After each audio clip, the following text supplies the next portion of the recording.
Sino naman yung Jian Zhongguo? Yan po yung Chinese name po ng tatay ko po. Ano po yung Filipino name ng ama nyo? Angelito po. Angelito. Okay. Sino naman po sina Jian Zhongguo at saka Lin Wen Yi? Dahil pareho po ang address nila, bagamat Chino po sila. Opo. Bali mga kasama po sa negosyo po. Yung sa meat shop po. So, mga kasama po ninyo sa negosyo at parehong address sa inyo. Hindi ko po masyadong sigurado po doon sa address. Hindi ko po masyadong sigurado po doon sa address. A few moments later. Meron ba kayong mga kapatid o half-siblings sa ama ninyo? Sa ama po na half siblings po, meron po. Chinese po sila.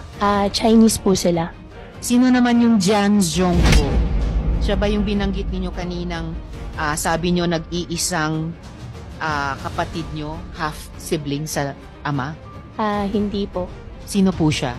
Yan po yung Chinese name po ng tatay ko po. Yan po yung Chinese name po ng tatay ko po. Sila yon. Sila Opo. yung ama nyo. Si Opo. Jian Zhongguo. Opo. Ano ulit yung Filipino name nila? Nandito sa notes ko. Ano po yung Filipino name ng ama nyo?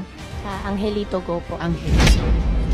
Doon sa isang ipinakita ko pang dokumento kanina, kaugnay yung GIS ng meat shop.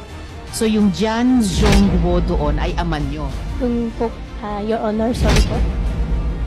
Kanina may pinakita akong GIS ng meat shop ninyo na nandun yung Jian Zhongguo. So ama ninyo tulad dito. Chinese name po. Chinese name Opo. nila na Filipino name Angelito Go.